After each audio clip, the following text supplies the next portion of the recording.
नारायण नारायण।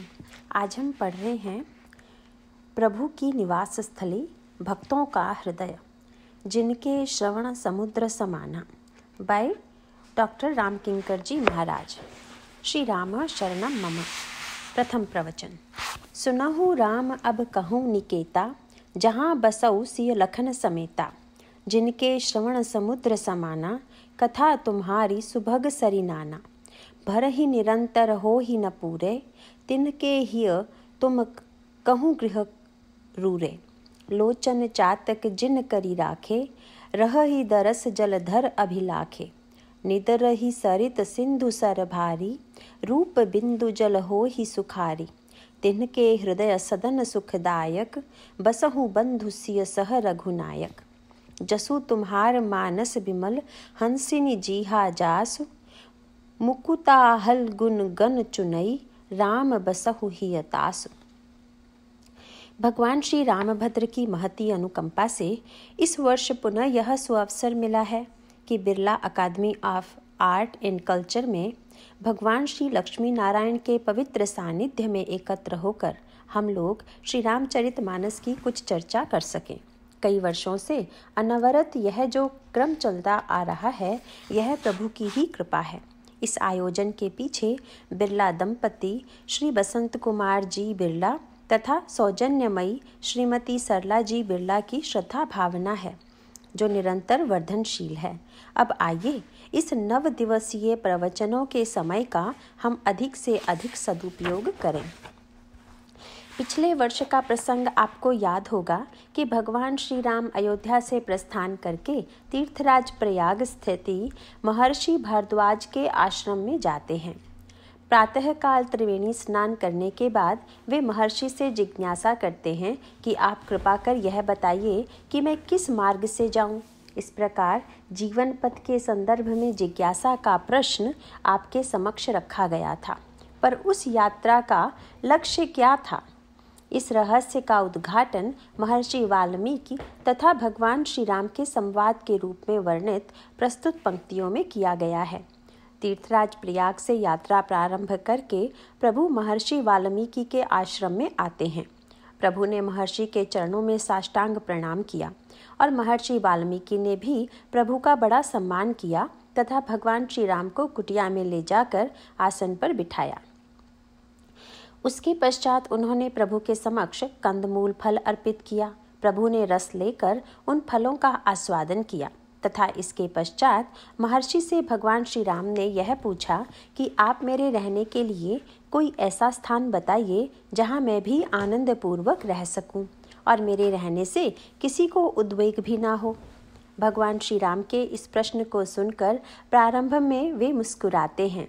जिस तरह महर्षि भारद्वाज जी ने भगवान राम के प्रश्न के उत्तर में बड़ी मीठी भाषा में यह कहा था कि सुगम सकल मग तुम कहूँ अहि, उसी प्रकार विनोद युक्त वाणी में आज महर्षि वाल्मीकि ने भी उत्तर दिया।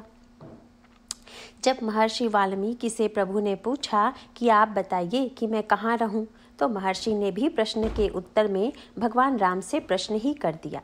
प्रश्न के उत्तर में प्रश्न करना यद्यपि उपयुक्त तो नहीं है, क्योंकि शास्त्रार्थ की जो पुरानी परंपरा थी उसमें इस पद्धति का आश्रय लिया जाता था। शास्त्रार्थ की परंपरा में मुख्य उद्देश्य सामने वाले को हराना होता था, तत्वज्ञान प्राप्त करना नहीं। इसीलिए सामने वाले विद्वान ने अगर कोई प्रश्न किया तो यद्यपि उपयुक्त तो यह है कि उसके प्रश्न का उत्तर दिया जाए, लेकिन शास्त्रार्थ की यह एक अनोखी परिपाटी थी कि जिसमें प्रतिद्वंदी के प्रश्न को ही काटकर उससे कहा जाता था कि तुम्हारा प्रश्न ही गलत है। पहले तुम सिद्ध करो कि तुम्हारा प्रश्न ठीक है, तब मैं उत्तर दूंगा। और तब उत्तर की बात तो दूर हो जाती थी, प्रश्न में क्या त्रुटि है, बस इसी पर पांडित्यपूर्ण विवाद दोनों विद्वानों में होता था। महर्षि वाल्मीकि का तात्पर्य था कि आपके प्रश्न के उत्तर में मैं भी प्रश्न करूं, यह तो शास्त्रार्थ में प्रतिद्वंदी को हराने वाली परंपरा का परिचायक है। लेकिन महाराज, मेरे सामने सचमुच कठिनाई है। मैं आपको चुप कराने के उद्देश्य से प्रश्न नहीं कर रहा हूँ, वरन आपने मुझसे सचमुच इतना कठिन प्रश्न कर दिया है कि बिना प्रति प्रश्न किए उसका उत्तर ही नहीं मिलेगा। इसीलिए आप मेरे एक प्रश्न का उत्तर दे दीजिए, बाद में मैं आपके प्रश्न का उत्तर दे दूंगा। प्रभु ने जानना चाहा कि आपका क्या प्रश्न है। तब वाल्मीकि जी ने कहा कि यद्यपि मुझे बड़ा संकोच तो लग रहा है, पर पूछे हूँ मोहि कर रहूं कहाँ, मैं पूछत सकुचाऊं। जह न हो तह देव कही, तुम ही दिखाओ उठाओ। प्रभु, पहले आप मुझे यह बता दीजिए कि आप कहाँ नहीं रहते, बाद में मैं बता दूंगा कि आप वहाँ जाइए। पर इतना कहकर ही महर्षि वाल्मीकि चुप नहीं रह गए। यद्यपि भगवान श्री राघवेंद्र तो यह सुनकर मौन हो गए। उन्होंने महर्षि के प्रश्न का उत्तर नहीं दिया, किंतु महर्षि वाल्मीकि ने भगवान श्री राम से प्रश्न का उत्तर प्राप्त किए बिना ही यह कहना प्रारंभ किया कि सुनहु राम अब कहूँ निकेता। राम, अब मैं तुम्हारे रहने के लिए निवास स्थान बताता हूँ। और तब उन्होंने 14 प्रकार के भक्तों का हृदय बताते हुए कहा कि आपके निवास के लिए यही स्थान उपयुक्त हैं। और सबसे अंत में उन्होंने कहा कि आप चित्रकूट पर्वत पर जाकर निवास कीजिए। भगवान राम के साथ महर्षि वाल्मीकि का यह जो संवाद है वह परस्पर विरोधाभासी प्रतीत हो रहा है, क्योंकि जब उन्होंने कहा कि आप तो सर्वत्र हैं और अगर आप सर्वव्यापी हैं तो फिर मैं कैसे कहूँ कि आप यहाँ रहिए।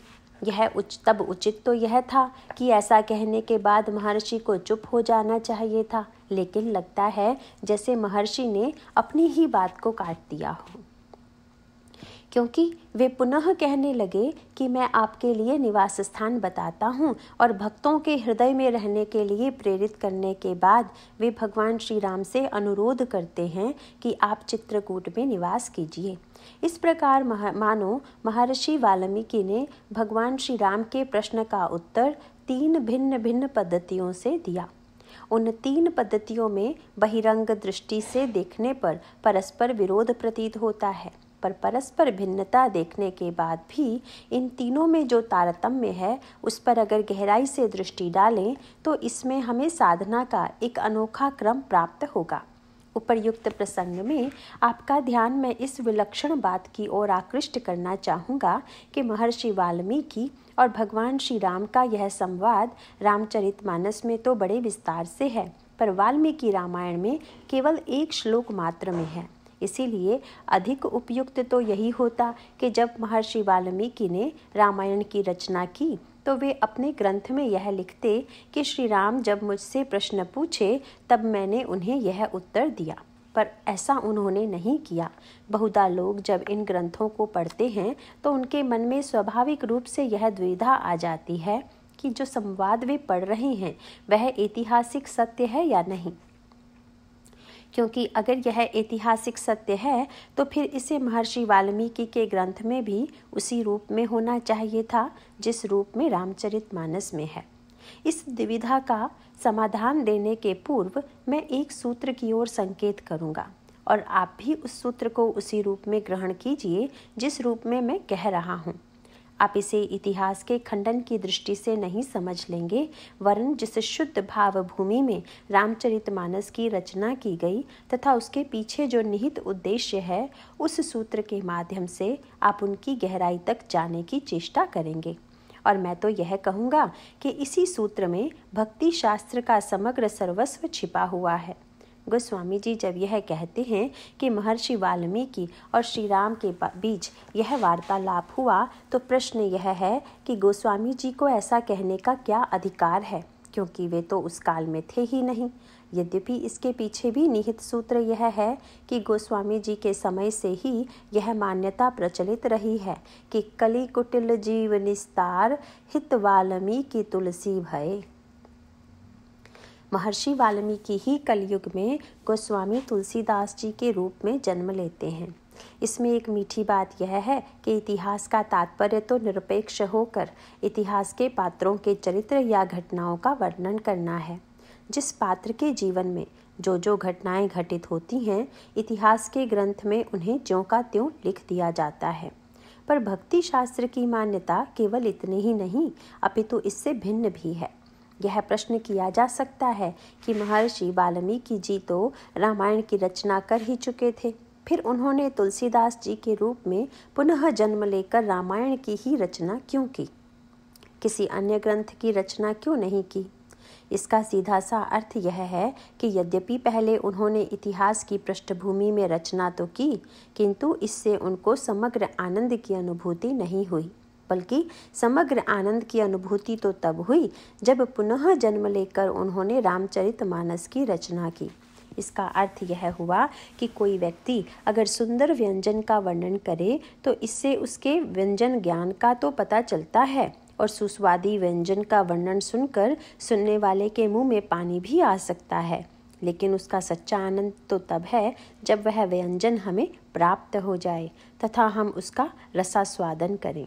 ठीक इसी प्रकार इतिहास में भगवान राम का चरित्र भले ही बड़ा आकर्षक हो, पर हमारी तृप्ति तो तब होगी जब हम रामचरितमानस के पात्रों से अपने आप को जोड़कर आनंद की अनुभूति करें। यही भक्ति शास्त्र का मूल तत्व है। इतिहास का तात्पर्य है भूतकाल का वर्णन, और भक्ति शास्त्र का उद्देश्य है भूत और वर्तमान की दूरी को मिटाना। भूत का जो सत्य हमें दिखाई नहीं देता, भक्त उसे भाव राज्य में सत्य करके देख लेता है। भाव राज्य का अभिप्राय है भगवान की लीला में भक्त का अपने आप को सम्मिलित कर लेना। भक्त उस लीला में अपने आप को एक पात्र के रूप में सम्मिलित करके एक अपूर्व दिव्य रस की अनुभूति करता है। यही गोस्वामी जी का मूल उद्देश्य है। यद्यपि वाल्मीकि रामायण में अनेक ऐतिहासिक सूत्र विद्यमान हैं, पर भक्त के लिए केवल इतना ही यथेष्ट नहीं है। वाल्मीकि रामायण के अनुसार महर्षि वाल्मीकि जी के आश्रम में नारद जी पधारे। वाल्मीकि जी ने देवर्षि नारद से जिज्ञासा प्रकट की, कौन्वस्मिन् साम्प्रतं लोके गुणवान् कश्च वीर्यवान् धर्मज्ञश्च कृतज्ञश्च सत्यवाक्यो दृढ़व्रतः। महर्षि वाल्मीकि ने गुणों की गणना कराई और प्रश्न किया कि जिन गुणों का वर्णन मैंने किया है, क्या उन गुणों से युक्त कोई व्यक्ति इस संसार में विद्यमान है? और देवर्षि नारद कहते हैं कि जिन सद्गुणों का आपने वर्णन किया वे सब तो भगवान राम में हैं। तब महर्षि वाल्मीकि भगवान राम को आधार बनाकर रामायण की रचना करते हैं। इस सूत्र को पढ़कर तो यही लगता है कि महर्षि वाल्मीकि से भगवान श्री राम का सीधा परिचय नहीं है, क्योंकि देवर्षि नारद के द्वारा उन्हें भगवान राम के चरित्र का परिचय मिलता है। इसीलिए रामायण का इतिहास लिखने के बाद भी वाल्मीकि को संतोष नहीं हुआ। उन्हें लगा कि मेरी जिज्ञासा से श्री राम का परिचय तो ज्ञात हुआ, पर परिचय बड़े दूर का हो गया, क्योंकि देवर्षि नारद के बताने से परिचय हुआ और तब मैंने लिखा। लेकिन सच्चे आनंद की अनुभूति तो तब होगी जब श्री राम से मेरा सीधा परिचय हो जाए। यही संसार में भी होता है कि आप किसी श्रेष्ठ व्यक्ति का परिचय सुने तो आपके मन में यही इच्छा होती है कि जिसकी सब प्रशंसा कर रहे हैं उनसे अगर मेरा भी परिचय हो जाए तो कितना अच्छा रहे। वाल्मीकि जी के तुलसीदास बनने के पीछे भी मुख्य कारण यही है। उन्हें लगा कि इतिहास पुरुष के रूप में मैंने भगवान श्री राम के चरित्र का वर्णन तो किया, पर मेरा उनसे सीधा नाता नहीं जुड़ पाया। और तब वे तुलसीदास बनकर आते हैं कि जो नाता उस समय न जुड़ सका उसे अब जोड़ लें। इसीलिए उन्होंने रामचरितमानस, गीतावली, कवितावली इत्यादि ग्रंथों के द्वारा भगवान राम से अनेकानेक नाते जोड़े। तुलसीदास जी के रूप में उन्हें लगता है कि भगवान राम वन की यात्रा करें और प्रभु से मेरा वार्तालाप न हो तो ऐसी यात्रा मेरे किस काम की। भक्ति शास्त्र को हृदयंगम करने का सूत्र यही है कि काल तथा देश के सत्य को जब तक हम अपने जीवन से नहीं जोड़ लेंगे तब तक हमें रस और तृप्ति की अनुभूति नहीं होगी। उपरोक्त प्रसंग को स्पष्ट करने के लिए हम यूँ कह सकते हैं कि एक स्थूल राज्य है जो भौतिक दृष्टि से दिखाई देता है, और दूसरा है भक्तों का भाव राज्य।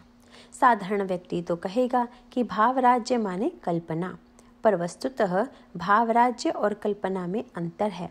इतिहास से हटकर जब कभी कोई बात कही जाती है तो लोग समझते हैं कि यह तो कल्पना है, पर इसका अर्थ केवल कल्पना नहीं है।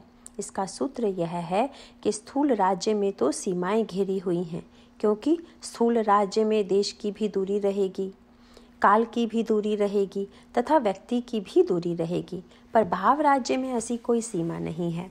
इस संदर्भ में गोस्वामी जी एक बड़ा सुंदर संकेत बालकांड में देते हैं। पुष्प वाटिका में भगवान श्री राम के सौंदर्य का वर्णन जनक नंदिनी श्री सीता जी ने जब सुना तो केवल सुनकर ही उन्हें संतुष्टि नहीं हुई। उनके मन में उत्कंठा जागृत हुई कि मैं स्वयं भी तो देख लूं, पर उन्हें संकोच लग रहा है कि मैं कैसे कहूं। किंतु श्री सीता जी की उत्कंठा को जानकर सब सखियां बड़ी प्रसन्न हुई। सुनि हर्षि सब सखी सयानी, सिय ही अति उत्कंठा जानी। और भाई साधना का क्रमिक विकास यही है कि सुनने के बाद हम में उत्कंठा हुई कि नहीं। अगर उत्कंठा नहीं हुई तो समझ लीजिए कि सुनना अधूरा ही है, और हम लोगों के सुनने में कहीं ना कहीं यह कमी रह जाती है कि हम लोग भगवान श्री राम के सौंदर्य का वर्णन तो सुनते तो हैं, पर हमारी मंदाग्नि इतनी प्रबल है कि उसके बाद भी उनके दर्शन की लालसा नहीं जागती। और भाई सुनने का सार्थक फल तो दर्शन की उत्कंठा का जागृत होना ही है। जो सखी श्री राम के दर्शन करके आई वह प्रभु की सुंदरता का जिस प्रकार वर्णन कर रही है उसे सुनकर श्री सीता जी को सुख मिल रहा है, और यह आकांक्षा अत्यंत तीव्र हो रही है कि मैं भी तो प्रभु के दर्शन करूं। किंतु मन में संकोच हो रहा है कि अभी धनुष तो टूटा नहीं, और पिताजी ने तो प्रतिज्ञा की है कि जो धनुष तोड़ेगा उसी को मैं अपनी कन्या दूंगा। ऐसी स्थिति में जब धनुष टूट जाए तब निकट जाकर दर्शन करूं, उचित तो यह होता। मानो श्री सीता जी के अंतरंग प्रेम और बहिरंग मर्यादा में एक अंतर्द्वंद्व है। बाहर की मर्यादा कहती है कि दर्शन करने नहीं जाना चाहिए, और अंतर हृदय का प्रेम कहता है कि नहीं नहीं, ऐसी प्रतिज्ञा तो प्रभु की प्राप्ति में बाधक बने, उसे छोड़ ही देना चाहिए। पर इस अंतर्द्वंद्व का निराकरण किया भाव राज्य ने, और भक्तों ने इसका क्या उपाय निकाला, आइए इस पर जरा विचार करें। भक्तों से जब कहा गया कि लगता है श्री सीता जी ने महाराज श्री जनक की प्रतिज्ञा का ध्यान नहीं रखा, किंतु भक्तों ने कहा कि नहीं नहीं, प्रेम राज्य में तो प्रतिज्ञा पूरी हो गई, क्योंकि श्री सीता जी पृथ्वी की पुत्री हैं। माता पृथ्वी ने जब सुना कि महाराज जनक ने तो प्रतिज्ञा कर दी है कि जो भगवान शंकर का धनुष तोड़ेगा उसी को मैं अपनी कन्या दूंगा, तो पृथ्वी के मन में यह सोचकर बड़ी निराशा हुई कि इतने सुकुमार राम के लिए इतने कठोर धनुष को तोड़ने की प्रतिज्ञा करना तो बहुत ही अनुचित कार्य है। इसीलिए पृथ्वी ने निर्णय किया कि जनक को श्री सीता का विवाह करने का अधिकार बाद में है, पहले तो यह अधिकार मुझे है, क्योंकि मैं श्री सीता की माँ हूँ। इसीलिए मैं चाहती हूँ कि जनक के मंडप में विवाह बाद में हो, पहले मेरे मंडप में हो जाए। यह वाटिका तो मानो पृथ्वी का हृदय ही है, क्योंकि पृथ्वी में ही वाटिका होती है। इस प्रकार मानो पृथ्वी अपने हृदय मंडप में श्री सीता और राम का विवाह संपन्न करा रही है। महाराज श्री जनक ने कहा था कि धनुष तोड़ने पर विवाह होगा, किंतु पृथ्वी ने कहा कि तोड़ने पर ही अगर विवाह होगा तो मेरी भी प्रतिज्ञा है कि केवल फूल तोड़ने पर ही विवाह कर दूंगी, और धनुष तोड़ने की आवश्यकता नहीं है।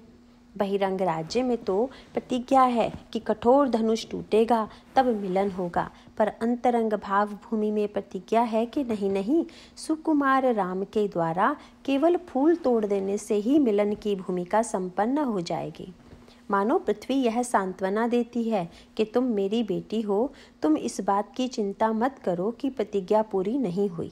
बहिरंग राज्य में जो होना है वह भी होगा, पर अभी तो निसंकोच भाव से जाओ। सखियां भी कहती हैं, एक कहई नृप सुत तेई आली, सुने जे मुनि संग आए काली, जिन निज रूप मोहनी डारी, कीन्हे स्वबस नगर नर नारी, बरनत छवि जहाँ तहाँ सब लोग। किंतु प्रश्न आया कि अब क्या करना चाहिए, तो तुरंत सखी कहती है, अवसी देख ही देखन जोगु। सारे नगर निवासी जिनके दर्शन पाकर धन्य हो रहे हैं, उनके इतने निकट आ जाने पर भी हम लोग अगर उससे वंचित रहें तो इससे बढ़कर हमारा दुर्भाग्य क्या होगा। उसका वाक्य सुनकर श्री सीता जी प्रसन्न हो गई, उनका संकोच दूर हो गया। श्री किशोरी जी ने जब सखी को आगे कर दिया और जहाँ पर सखी ने भगवान राम को देखा था वहाँ पर सब पहुँच गई। लेकिन आश्चर्य यह था कि वहाँ पर प्रभु नहीं दिखाई पड़े। व्याकुल होकर श्री सीता जी प्रभु को खोज रही हैं और अंत में सखियों ने देख लिया कि लता की आड़ में श्री राम खड़े हैं। और जब यहाँ पर गोस्वामी जी स्थूल राज्य तथा भाव राज्य का अंतर प्रकट कर देते हैं। इतिहास की दृष्टि का यही मूल अंतर है। यद्यपि भगवान राम श्री सीता जी को दिखाई तो दे रहे हैं, परंतु लता की आड़ में। जब श्री सीता जी अगर भगवान राम का दर्शन करके इस प्रसन्नता के साथ लौट आती कि मैंने तो दर्शन प्राप्त कर लिया, तो यह मानो केवल स्थूल दृष्टि ही होती। पर गोस्वामी जी यहाँ पर भाव राज्य की जो उत्कृष्ट भूमि है उसकी ओर संकेत करते हैं। यद्यपि यहाँ पर श्री किशोरी जी को दर्शन तो हो रहा है, पर दर्शन कर लेने पर परिचय की कामना और उसके पश्चात मिलन की कामना उत्पन्न होती है।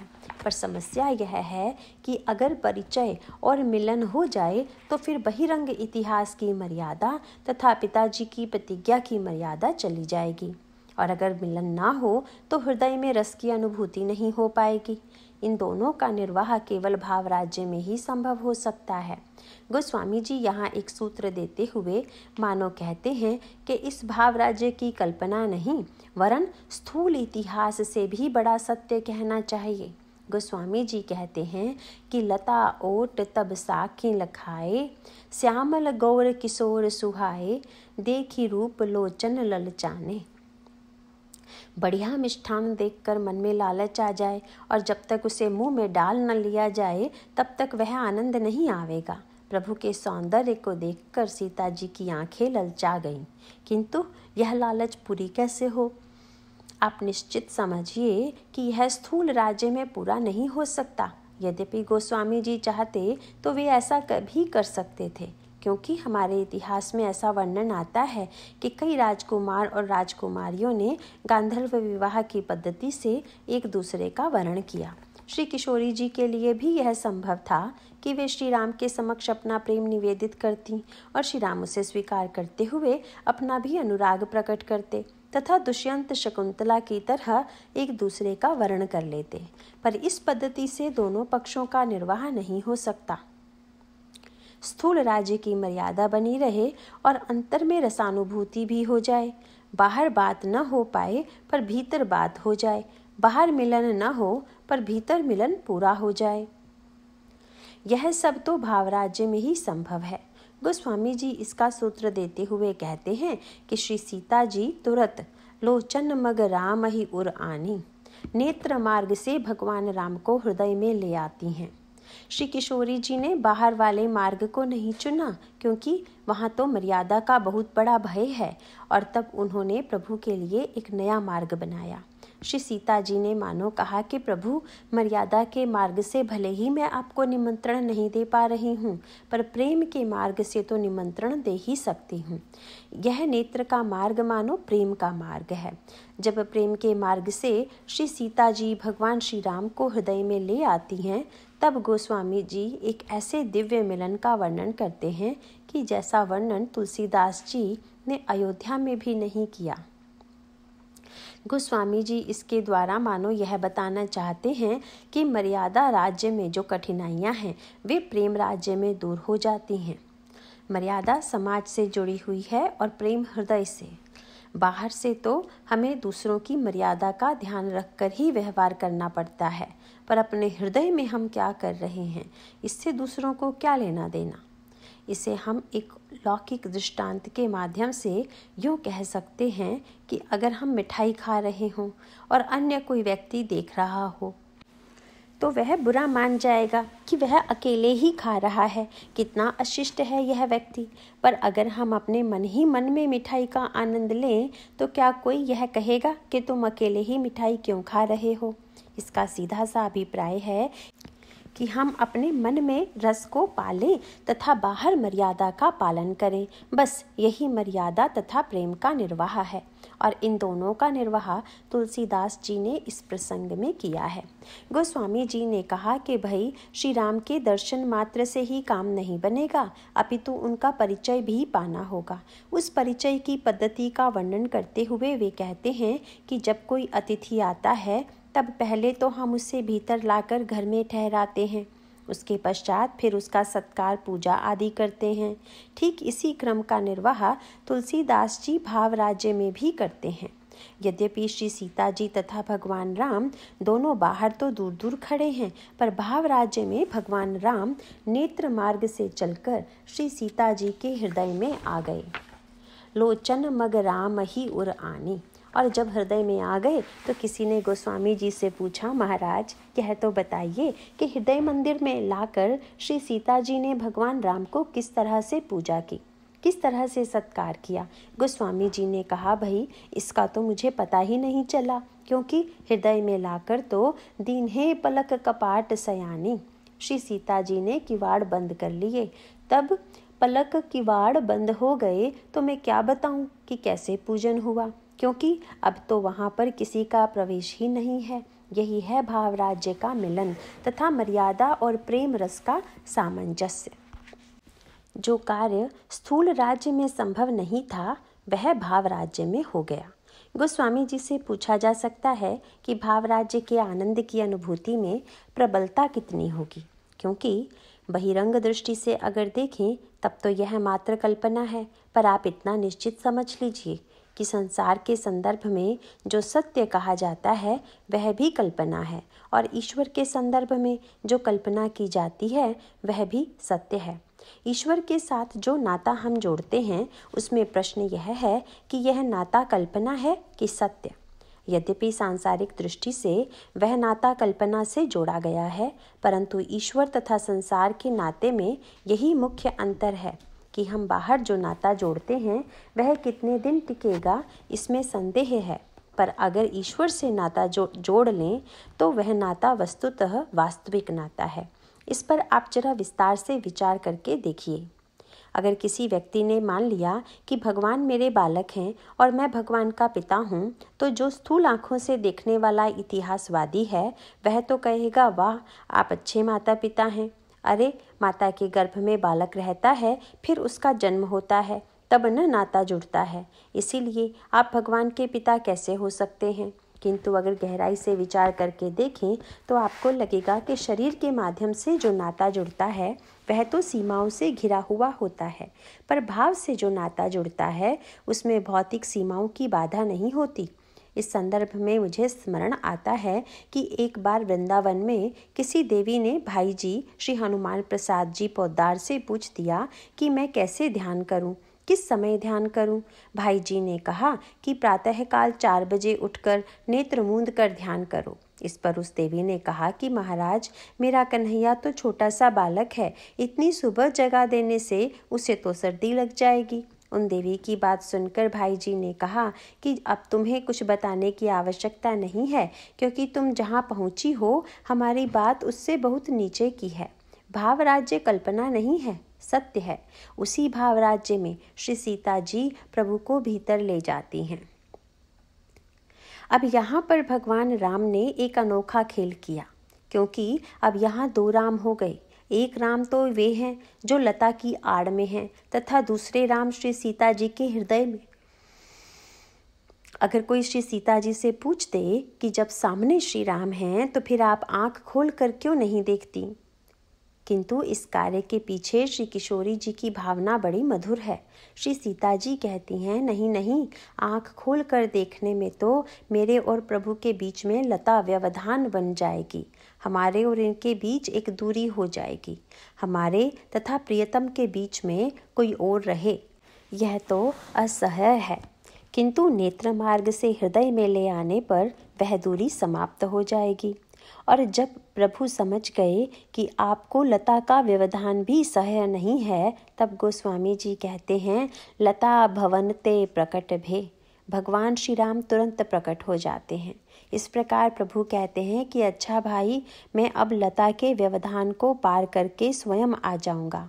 और जब भगवान श्री राम निकसे जनु जुग बिमल विधु जलद पटल बिल गाय लता की आड़ से निकल आए, तब सखियों ने धीरे से कान में कहा, भूप किशोर देखी किन लेहू। अब आंख खोल कर देख लीजिए, क्योंकि अब बीच वाला व्यवधान भी नहीं रह गया है। उसके पश्चात श्री सीता जी आंख खोलकर दर्शन करती हैं। यहाँ भी दोनों पक्षों की पूर्णता दिखाई देती है। अगर सीता जी स्थूल नेत्रों से दर्शन न करें तो इन नेत्रों को आनंद नहीं आएगी, और अगर हृदय को संतोष नहीं होगा, किंतु जब हृदय में भी मिलन हो गया तब इस प्रकार मानो दोनों की संतुष्टि हो गई। अरण्य कांड में भी कुछ ऐसा ही वर्णन आता है। सुतीक्ष्ण जी भगवान राम का दर्शन करने जा रहे हैं, लेकिन बीच मार्ग में ही प्रेम उमड़ पड़ा और नेत्र मूंद करके बैठ गए। किंतु उस प्रेम को देखकर अतिशय प्रीति देखी रघुबीरा, प्रगटे हृदय हरन भव भीरा। भगवान राम सुतीक्ष्ण जी के हृदय में प्रकट हो गए। जब यह कहा जाता है कि ईश्वर हृदय में प्रकट हुआ, तो इसका सीधा सा अभिप्राय है कि यद्यपि ईश्वर हमारे हृदय में तो था ही, पर दिखाई नहीं दे रहा था, और अब दिखाई देने लगा। ईश्वर का प्रकट होना कल्पना नहीं, अपितु वास्तविक सत्य है। सुतीक्ष्ण जी की आंखें मुंद गई और वे भीतर प्रभु की पूजा में संलग्न हो गए। यद्यपि जा तो रहे थे श्री राम का स्वागत करने, पर अब स्थिति यह हो गई कि दिसी अरु बिदसी पंथ नहीं सूझा, को मैं चलऊं कहाँ नहीं सूझा। अब तो सब कुछ भूल गए, केवल एक ही वस्तु बची है, भगवत प्रेम। अविरल प्रेम भगति मुनि पाई। और तब एक अनोखा दृश्य यह उपस्थित हो गया कि एक भगवान तो सुतीक्ष्ण जी के हृदय में हैं और दूसरे भगवान वृक्ष की आड़ में छिपे हुए उस दृश्य का आनंद ले रहे हैं। प्रभु देखई तरु ओट लुकाई। उसके पश्चात पास भी चले गए और लगे सुतीक्ष्ण जी को जगाने। प्रभु का तात्पर्य था कि अच्छे सत्कार करने वाले मिले हैं, आप मुझे चले तो थे मुझसे मिलने और रास्ते ही में बैठ गए। अब जब मैं स्वयं सामने खड़ा हूँ तो कम से कम अब तो आँखों को खोल कर देखो। इस तरह मानो स्थूल और भाव राज्य की जब तुलना हुई तो भाव राज्य की जीत हुई, स्थूल राज्य की नहीं। वैसे हमारे आपके जीवन में कोई वस्तु हृदय में हो और बाहर आ जाए तो अधिक महत्व हम बाहर वाले को ही देंगे और हृदय वाली बात को कल्पना मान लेंगे। लेकिन यहाँ पर एक राम बाहर खड़े होकर सुतीक्ष्ण जी को जगा रहे हैं। गोस्वामी जी ने कहा कि अनोखापन यह है कि मुनहि राम बहु भांति जगावा, जाग न ध्यान जनित सुख पावा। सुतीक्ष्ण जी को भीतर वाले राम में इतना अधिक आनंद आ रहा है कि अब उन्हें बाहर वाले की आवश्यकता ही नहीं रही। इसीलिए भगवान राम ने सोचा कि बाहर तो यह तभी निकलेंगे जब भीतर वाले को थोड़ी देर के लिए इनसे अलग कर दिया जाए। सचमुच इतना प्रबल है भावराज्य का सत्य। साधारण व्यक्ति इसे भले ही कल्पना मान ले, पर भाव राज्य का सत्य इतना बड़ा सत्य है कि उसके समक्ष ऐतिहासिक तथा स्थूल सत्य का कोई महत्व ही नहीं है। महर्षि वाल्मीकि ने तुलसीदास बनकर इसी का आनंद लिया, जो वे वाल्मीकि के रूप में नहीं ले पाए थे। श्री राम का जन्म हुआ तो वाल्मीकि जी तो वहाँ पर नहीं थे, पर जब वे तुलसीदास बन गए तो उन्होंने गीतावली रामायण में लिखा कि भगवान राम के जन्म के समय स्त्रियों ने इन इन गीतों का गान किया। उनसे पूछा गया, महाराज वाल्मीकि रामायण में तो कहीं कोई गीत नहीं लिखा हुआ है, लेकिन आपने इतने गीत कहाँ से लिख डाले? तुलसीदास जी ने तुरंत कहा, तह तुलसीहु मिली गाए। अरे भाई, उन गाने वालियों में मैं भी तो सम्मिलित था, इसीलिए मुझसे ज़्यादा कौन जानेगा कि कौन कौन से गीत गाए गए। भले ही वाल्मीकि के रूप में वे श्री राम के जन्म के समय गीत नहीं गा पाए हों, पर तुलसीदास बनकर तो रनिवास में भी पहुंच गए और गीत भी गा आए। तुलसी के स्वरूप में भाव राज्य में वे उन सब आनंद को प्राप्त करते हैं जो स्थूल राज्य में वाल्मीकि के रूप में प्राप्त नहीं कर सके। इतिहास के बालक और भगवान राम में यही अंतर है कि इतिहास के बालक का जन्म हुआ होगा तभी गीत गाए गए होंगे और ऐसा एक बार ही हुआ होगा। पर श्री राम का जन्म शाश्वत और सार्वकालिक है।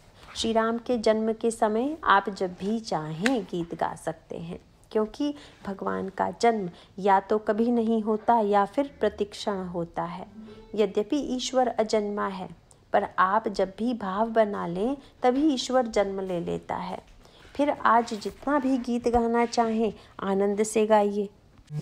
गोस्वामी जी कवितावली रामायण में श्री राम की बाल लीला का वर्णन करते हुए कहते हैं, कबहु ससी मांगत आरी करई, कबहु प्रतिबिंब निहारी डरई, कबहु करताल बजाई कई नाचत, मातु सबई मन मोद भरई, कबहु ऋषियाई कहई हटि कई, पुनिलेत सोई जहि लाग अरई। तुलसीदास जी ने कहा कि बालक राम नाच रहे हैं। सुनने वाले ने कहा, महाराज आप बार बार एक ही बात दोहराते रहते हैं।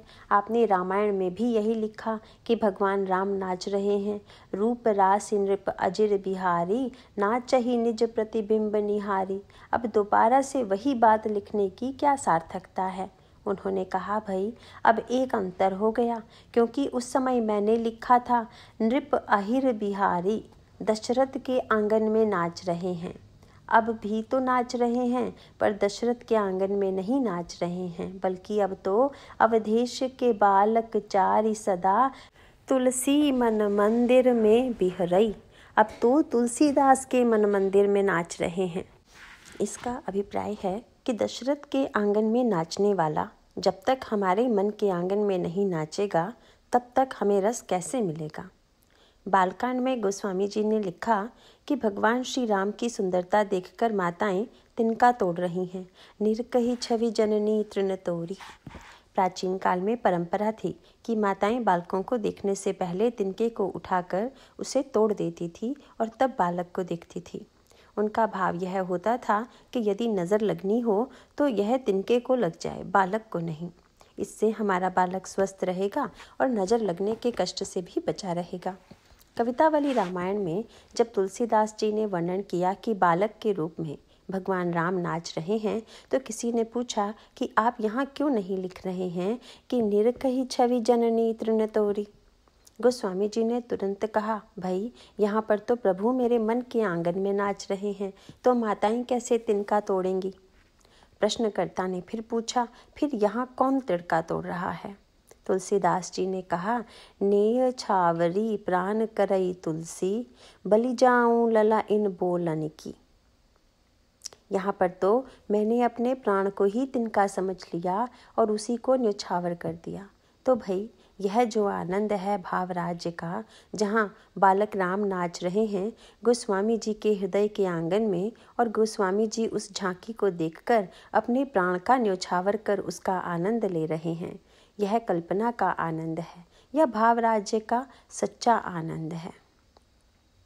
मैं तो कहूँगा कि बालक के जन्म के समय गीत गाना, अपने मन रूपी आंगन में नचाना और अपने प्राण को तिनका बनाकर न्यौछावर कर देना, वस्तुतः सच्चा आनंद यही है। अगर आप ध्यान से देखेंगे तो आपको यह स्पष्ट प्रतीत होगा कि गोस्वामी जी भगवान राम की समस्त लीलाओं में एक ना एक मधुर सूत्र अवश्य देते हैं। गीतावली रामायण में जब गोस्वामी जी ने कहा कि भगवान राम वन में जा रहे हैं, तो किसी ने कहा, महाराज भगवान राम किस मार्ग के माध्यम से जा रहे हैं। उन्होंने कहा कि अब तो तुलसीदास मनमय मार्ग मह, शोभत कोटि मदन मोचन। अब वे मेरे मन के मार्ग पर चल रहे हैं। तुलसीदास जी की भावना यह है कि बाहर के मार्ग में प्रभु को बड़ा कष्ट होगा, इसीलिए वे प्रभु से प्रार्थना करते हैं कि प्रभु आप बाहर के कठोर मार्ग में चलना बंद करके मेरे मन के कोमल मार्ग से चलिए, जिससे आपके चरणों को कष्ट ना होने पाए। और भाई भाव राज्य का यह जो सत्य है, इसी की अनुभूति भक्त के जीवन का मुख्य लक्ष्य है। गोस्वामी जी की एक झांकी का वर्णन करते हुए कहते हैं कि भगवान सिंहासन पर बैठे हुए हैं और प्रभु के समीप श्री सीता जी, लक्ष्मण जी, भरत जी, शत्रुघ्न जी तथा हनुमान जी आदि एक से एक बढ़कर भक्त खड़े हैं। वेदों ने आकर प्रभु की स्तुति की, शंकर जी ने आकर स्तुति की, पर गोस्वामी जी को पूरा आनंद नहीं आ रहा है। उन्हें आनंद कब आया? इसका वर्णन करते हुए वे विनय पत्रिका में कहते हैं, भगवान राम बैठे हुए हैं, श्री किशोरी जी प्रभु के बगल में हैं, श्री लक्ष्मण जी, शत्रुघ्न और हनुमान जी आदि सभी लोग प्रभु के समीप उपस्थित हैं। सुनने वाले ने कहा, महाराज यह तो मैं पहले रामचरितमानस में भी सुन चुका हूँ। तुलसीदास जी ने कहा, भाई रामायण की राजसभा है तथा विनय पत्रिका की इस राजसभा में एक बहुत बड़ा अंतर है, और वह अंतर यह है कि इस सभा में मैं भी खड़ा हूँ। विनय पत्रिका का अर्थ है भगवान के नाम लिखा गया प्रार्थना पत्र। उस पत्र को वो भेज नहीं देते, अपितु स्वयं दरबार में खड़े होकर श्री भरत जी, लक्ष्मण जी, शत्रुघ्न जी तथा हनुमान जी आदि सबसे कहते हैं कि महाराज मेरी पत्रिका प्रभु के कर कमल में पहुँचाने की कृपा कीजिए। भरत जी तथा हनुमान जी ने लक्ष्मण जी की ओर संकेत किया कि हमें तो बोलने में थोड़ा संकोच लगेगा, यही सबसे निकट हैं, प्रभु के ज़्यादा मुँह लगे हैं, अतः इन्हीं से कहिए। गोस्वामी जी लक्ष्मण जी से कहते हैं, महाराज आपको तो कभी संकोच नहीं लगता, अतः आप ही कृपा करके मेरा पत्र भगवान के हाथ में दे दीजिए। आप विनय पत्रिका उठाकर पढ़िए। उसमें तुलसीदास जी स्पष्ट कहते हैं, मारुति मन रुचि भरत की लखी लखन कही है। हनुमान जी तथा श्री भरत जी का संकेत पाकर तुलसीदास जी की ओर से श्री लक्ष्मण जी बोल रहे हैं। त्रेता युग में गोस्वामी जी भले ही श्री राम की सभा में खड़े न दिखाई दे रहे हों, लेकिन अब तो श्री लक्ष्मण जी ने भगवान राम से कहा, महाराज कलिका लहुनाथ नाम सौ पर तीति प्रीति एक किंकर की निबही है। प्रभु कलयुग में भी आपका एक ऐसा किंकर है जिसने आपके नाम के साथ प्रेम के नाते का निर्वाह किया है। लक्ष्मण जी की बात सुनकर श्री भरत ने कहा, बिल्कुल ठीक है। लक्ष्मण जी तथा भरत की बात को सुनकर जब प्रभु ने सुना तो उन्होंने भी मुस्कुराकर कहा, सत्य है, आप लोगों ने बिल्कुल ठीक ही कहा। श्री लक्ष्मण जी ने कहा, महाराज आप बिना विनय पत्रिका पढ़े ही कह रहे हैं, पहले इस पत्रिका को पढ़ तो लीजिए। प्रभु ने मुस्कुराकर श्री सीता जी की ओर देखकर कहा, सत्य है, सुधी मैं हूँ लही है, मुझे पहले ही पता चल गया है। क्योंकि इन्होंने तुलसीदास ने तो बहुत दूर दूर तक अपनी सिफारिश पहुंचा रखी है। भीतर महल में भी इनका पहले प्रवेश हो चुका है, क्योंकि श्री सीता जी ने मुझसे नाम के प्रति नाते और प्रेम के बारे में इनकी प्रशंसा पहले ही कर रखी है। तब गोस्वामी जी विनय पत्रिका पर भगवान राम का जो हस्ताक्षर है वह कल्पना का सत्य है कि वास्तविक सत्य है। जो व्यक्ति स्थूल इतिहास की दृष्टि से देखेगा उसे लगेगा कि राम राज्य तो त्रेता युग में हुआ और गोस्वामी जी कलयुग में उत्पन्न हुए, वे भला वहाँ कहाँ से पहुँच गए।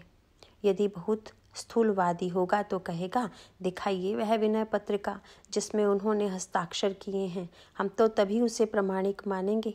अगर आप इसी दृष्टि से खोज करेंगे तो भक्ति राज्य का आनंद कभी नहीं ले पाएंगे। यह वाल्मीकि और श्री राम का संवाद बड़ा मधुर है, क्योंकि महर्षि वाल्मीकि त्रेता युग में जिस आनंद की अनुभूति नहीं कर पाए उसका अनुभव उन्होंने तुलसीदास जी के रूप में किया। उनके मनोमय मार्ग में जब प्रभु वन की यात्रा करते हैं तो वे कहते हैं कि महाराज त्रेता युग में तो आप वाल्मीकि आश्रम बचा कर चले गए थे, पर इस युग में होते हुए चलिएगा, कहीं अन्य मार्ग से न निकल जाइएगा। वस्तुतः वाल्मीकि और श्री राम के संवाद का मूल सूत्र यही है। भक्त के हृदय में परिचय, मिलन और संवाद की इच्छा है। जब भगवान जा रहे हैं तो वे स्वयं महर्षि के आश्रम में चलकर जाते हैं तथा महर्षि से पूछते हैं, महाराज आप तो मुझसे मिलना ही चाहते थे, अब आप बताइए मैं कहाँ रहूं। प्रभु का वाक्य सुनकर वाल्मीकि जी आनंदित हो गए।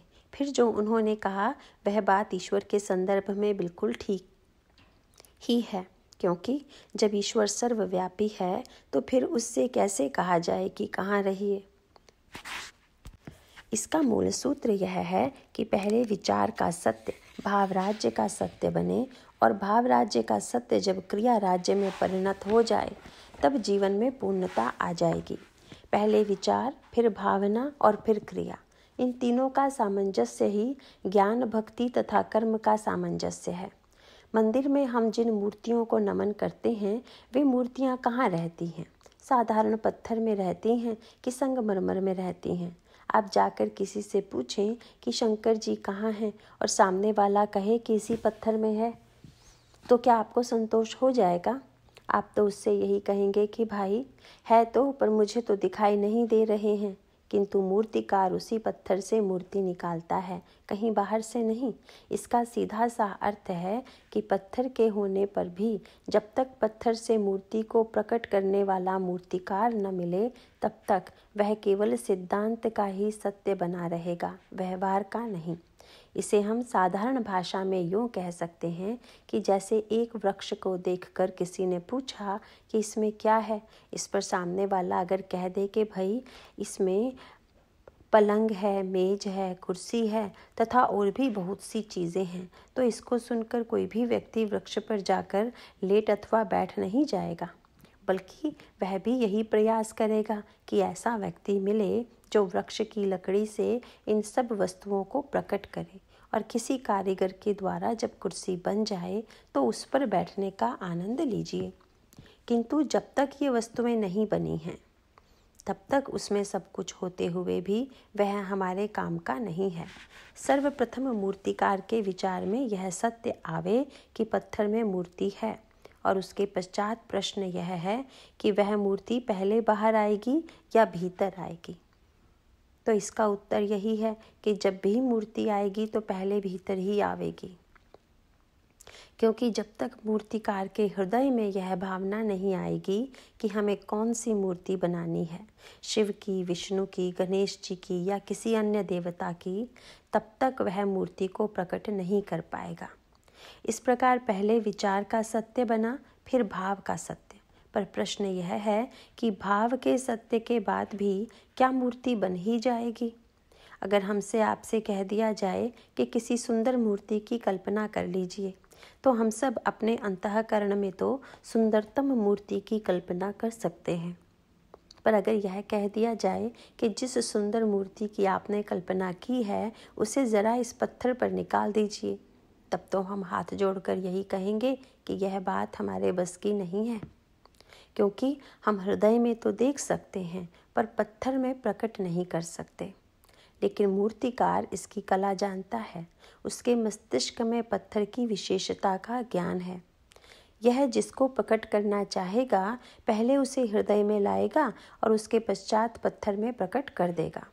इसका तात्पर्य है कि विचार से भावना में और भावना से क्रिया में उतरकर मूर्ति प्रकट हो गई, तथा उसके बाद जब मंदिर में स्थापित हो गई तब तो कोटि कोटि व्यक्ति दर्शन करके धन्य हो जाते हैं।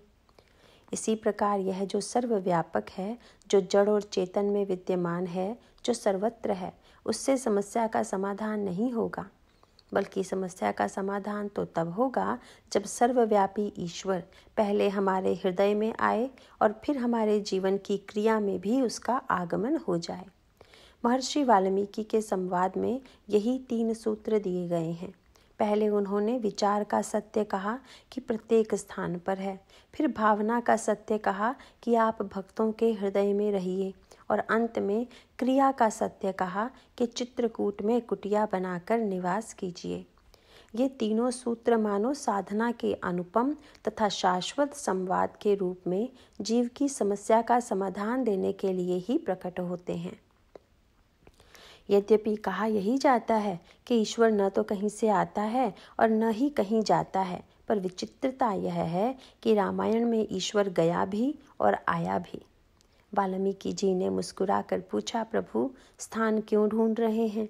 भगवान ने कहा, महाराज घर से निकाल दिया गया हूँ, इसीलिए स्थान तो ढूंढूंगा ही। भगवान राम अयोध्या से निकाले गए और चित्रकूट में रहे। बस यही सत्य हमारे और आपके जीवन का भी है। हमारे जीवन में भी ईश्वर है, पर उसे निकाल दिया गया है। उस ईश्वर को जीवन में पुनः लौटाने का क्या उपाय है? वाल्मीकि और श्री राम के संवाद का मूल उद्देश्य यही है। अब इसके आगे की चर्चा हम कल से प्रारंभ करेंगे। नारायण नारायण।